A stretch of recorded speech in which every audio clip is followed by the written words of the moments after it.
Дали знаете дека во ноември 1937 година во куќата на Донка и Стојна Марковски во Штип е роден еден од најдобрите фудбалери во Југославија на сите времиња, Драгослав Шекуларац, фудбалер на Црвена звезда и на југословенската репрезентација. По 6 месеци престој во Штип со својата мајка Донка и таткото Богосав, тој заминува за Белград. На 20. септември 1978 година во родниот Штип и официјално се простува од фудбалот. Тој во Штип ги доведе најпознатите светски звезди Еусебио, Джаич, Сантрач. На градскиот стадион во Штип биле присутни над 10.000 гледачи.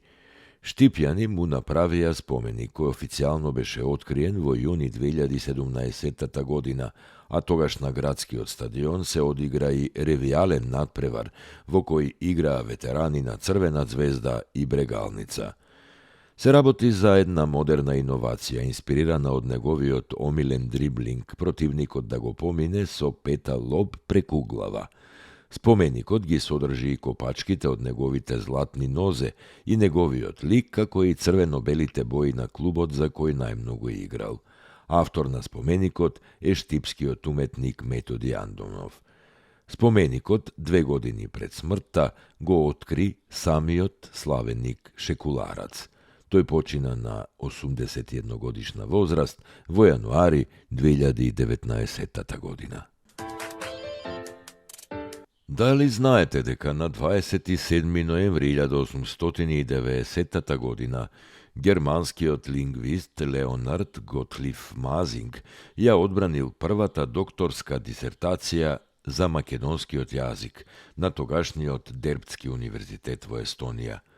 Младиот студент Леонард Мазинг дошол во Тарту да студира теологија, но не тргнал по стапките на татка си и не станал свештеник, туку филолог.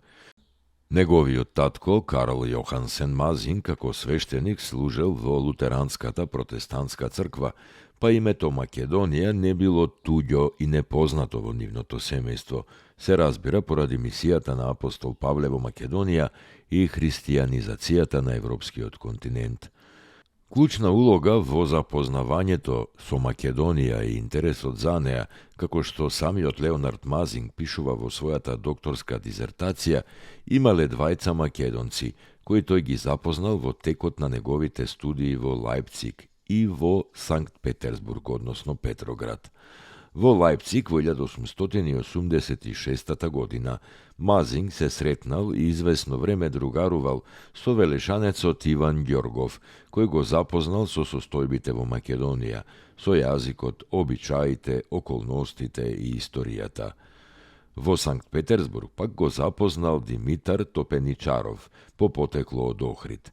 Мазинг бил фасциниран од Македонија и не само што одбрал да докторира на тема за македонскиот јазик, туку напишал и многубројни забелешки од неговите истражувања за историјата и етнологијата на Македонија, ставајќи ги во посебна одредница, каде што незаобиколно ги спомнува и Македонската империја, кралевите Каран, Пердика, Филип и Александар.